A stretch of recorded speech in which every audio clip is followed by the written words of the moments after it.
It's all these people that huddle together. We were all the victims. Victims always huddle together. Yeah. And I find that it's natural and it's also good to be seen, but then you have to kind of step beyond it.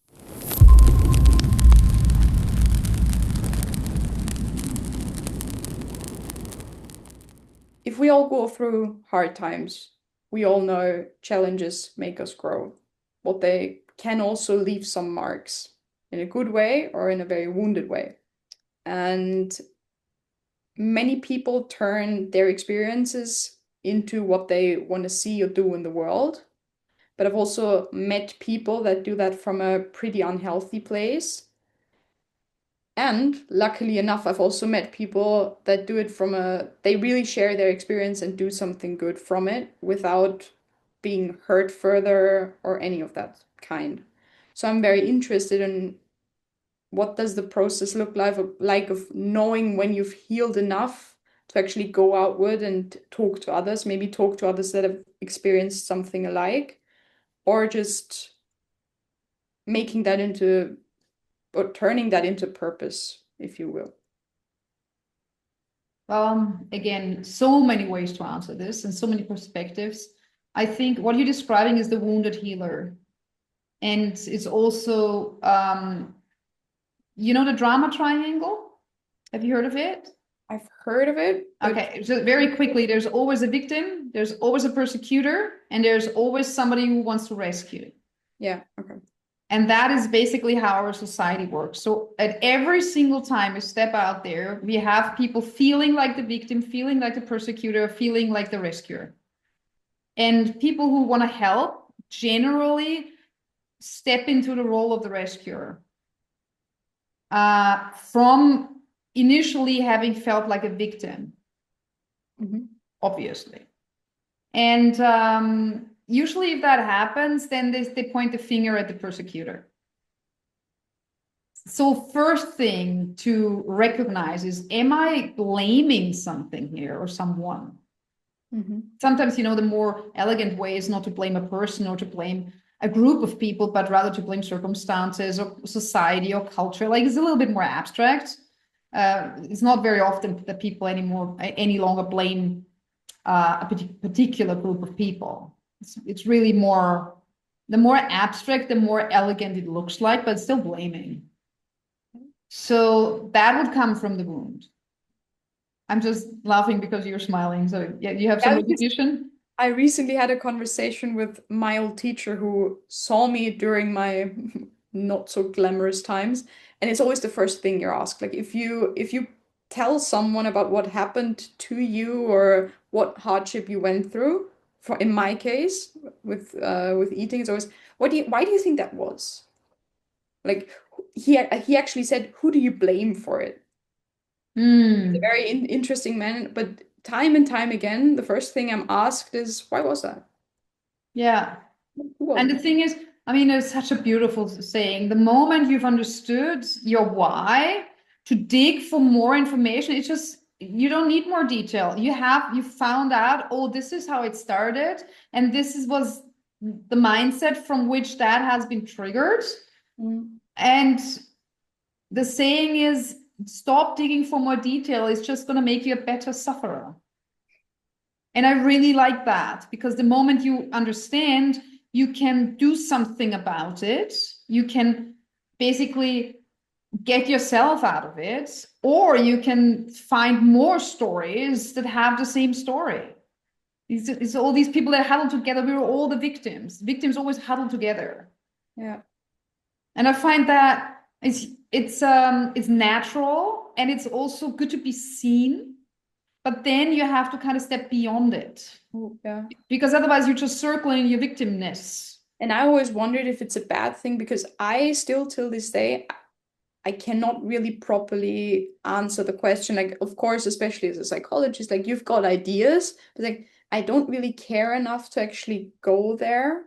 I You mean, don't have to. if you're in Vienna and you're circled around Freud, then of course people want to know everything. Like that's not it's not gonna help me. Like No. sure, there's like the family and how you were raised and blah blah blah, but at the end of the day, I have so much to talk about, like what it did and what I'm now doing with what it taught me, that I'm, even if they're gonna ask me 500 more times, I'm not gonna have a better answer. Yeah.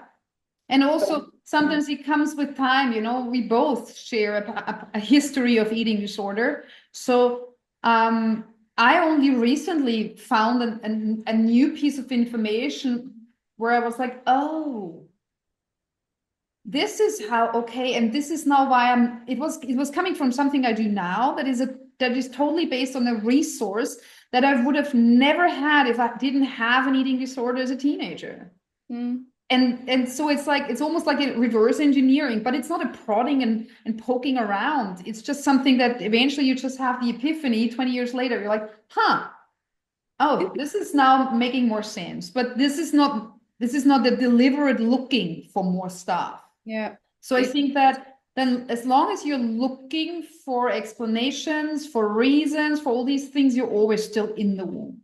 So that's another thing. So first of all, are you blaming? Are you still searching for more answers? And you're within the wound still. Also, when you make your story, your healing story, so many people do that. Just look on Instagram. I've had this and this, and I've overcome this. And the thing is, that's a valid story because we've overcome things. We know what somebody needs who's still in there. That's not like assisting or supporting from the wound, that's supporting from the resource. So when you're supporting somebody else, how identified are you with their healing? Mm-hmm. Could you just step away and pass them as let's say a client? Could you just pass them to somebody else, or would you have to know how they're doing? Would you have to check in? Are you starting to get identified with their healing journey? Then it is actually a mirror of your own. Mm-hmm. So that's a way how you can figure this out. And also, are you giving from a full cup, which means from the resource, or are you actually needing this? Otherwise, you feel empty, not enough, not healed enough, etc. Mm-hmm. So I think that's all like questions you can ask yourself if you're serving from the wound or if you're serving from the resource you gathered from it. Nice. All right. I think you touched on it slightly when you said you backwards engineered. Reverse engineered, yeah. Reverse engineered, thank you. One thing I came across recently was, I think it was also a triangle, I just made it a bit broader, was this, have you ever heard or experienced, because you talk to a lot of people, that things like food, relationship, and resources, like that's kind of connected, and that there are certain patterns Of course. coming from. It's a little bit like, you can take the example like, how do I generalize this so I can give you a solid answer here? I don't know if you need, if you want to, I can bring one example. Yeah, please go ahead. I've now noticed as I'm getting older that, okay, if I look back at the eating, very restrictive, very strict, and I've now seen that I'm the way I was raised, not blaming, but also That's where just you picked it observing. up. Yeah, yeah. Yeah.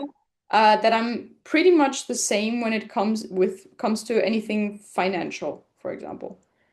Of course. It's just a pattern, and you design thinking onto all your life areas. Yeah, and then the interesting thing is, if I think of my relationships, Mm-hmm. I tend to probably, yeah, overgive. Like there's nothing restrictive. And then I'm wondering, is it like counterbalancing, or does it make sense? Does it need to make sense? Well, the thing is,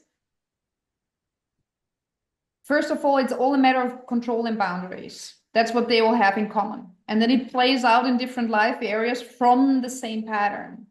So if you're doing this, like let's say finances and let's say food, this euro here in your hand, it doesn't have emotion. You're projecting it all onto it. Money is a fantastic mirror because it's just about you. It's you and how you treat money and the way you feel about money is saying everything about you, because this thing is nothing that it's not talking back. Yeah. Same with food. If the moment you have a person, you have a vis-a-vis that's another human being, they will always have the counter pattern matching that. So this is why it sometimes feel like, but in this case it's off, because it's almost like an entanglement. The entangled mirror is not the straight on mirror, like money is a straight on mirror. And sometimes I, for example, had the same pattern with money that I had with relationship. There was no cross entanglement. It was just exactly the same. But sometimes it is the cross entanglement. Okay, got it. So but then you can do the math very quickly. Yeah. Because, for example, if you're rather leaning into relationships, you're avoiding yourself in a way. With the same as with food. If you leaning into food, as in having food as something that nourishes you, you do not have enough nourishment within you. And we do that, especially as women. I don't want to generalize too much, but it is a tendency, the feminine within us, let's say it like that. If our self-worth, if our worthiness, if our existential right to be is not grounded enough, because we've imprinted in that way, then we tend to overgive in relationships, and you have to get it back somehow. So food.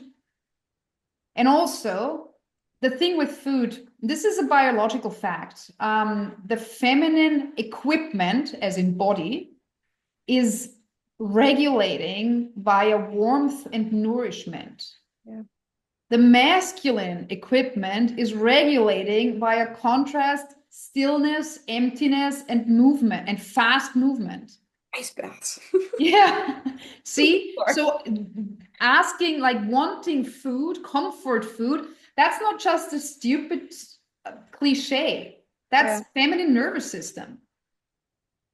And overgiving in relational aspects without getting enough back, because the pattern would of course be like that. If you're overgiving, you usually attract somebody who's taking a lot and who doesn't give back in equal measure, because that's the counter patterns. This is how we match. This is how we attract.